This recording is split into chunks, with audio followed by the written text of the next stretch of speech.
Hello guys, once again welcome po sa aking YouTube channel about dito sa War Commander Rogue.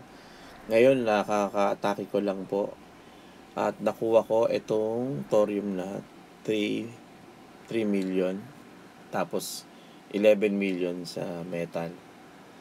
Ngayon papakita ko po sa inyo kung paano mag-upgrade. Punta kayo dito sa army. Ang focus ko po ngayon ay itong drones ko. Ito. Yan. Itong Thunderbolt.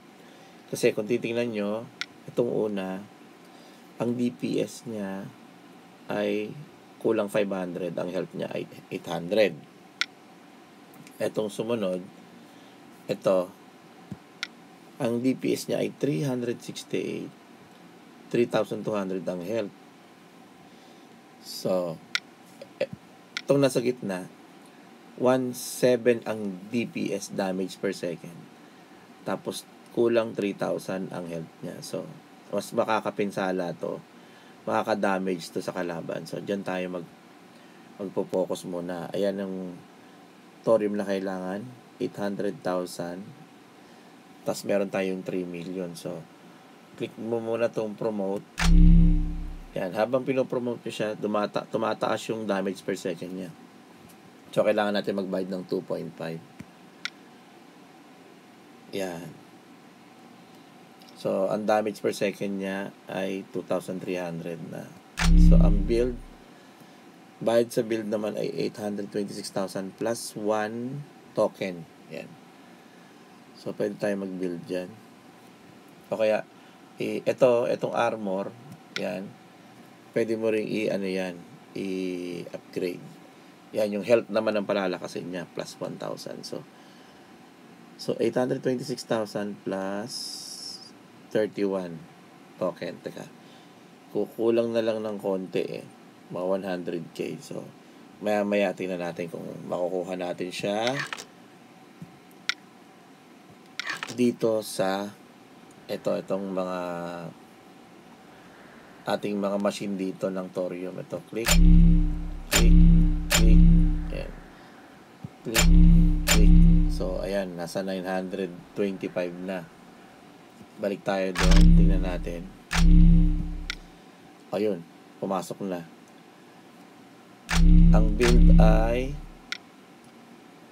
ayan yung health niya. Ito guys yun, yung kanina yung kinlik ko, ito, yung armor. Pag kinlik ko, i-upgrade ko to, mas lalong matibay siya kasi tataas yung level niya. So, babayad ako ng 921,000. Meron akong hawak na 925. Yan. Ganyan ang pag-upgrade. So, habang ina-upgrade nyo siya guys, lalong tumitibay yung platoon mo. So, every time na gagamitin mo siya, hindi siya basta-basta madadamage. Yan ang pag-upgrade ng mga drones. Tapos, ganoon din sa helicopter. Ito ang ginagamit ko, yung pangalawa. Ayan, level 10 na siya.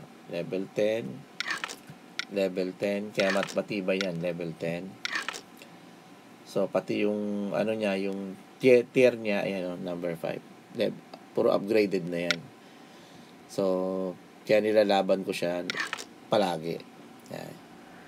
Yan ang taang pag-upgrade guys. Ganun din sa mga platoon mo, ganyan. Puro thorium po ang ginagamit pag nag-upgrade. Walang ibang ginagamit dyan. Puro thorium ang pambayad. Ngayon, sa base naman, ay sa platform naman or sa mga storage yan, katulad yung storage, ang ginagamit naman ay metal. Ito po. Sa mga building, ito ang pang-upgrade. Sa mga platoon, ito ang pang-upgrade. Yan, ganyan po. So, habang tumataas kayo, tumataas ang level nyo, every time na mag-upgrade kayo, itong level nyo, tumataas yan. Then, tumitibay ang mga platoons nyo na ginagamit pang atake. Yan. Thanks for watching. Ayan po ang tips and tricks from Doc A. Mula dito sa War Commander Rogue. Maraming salamat po. Please do subscribe sa aking pong humble channel. Salamat po. Bye-bye.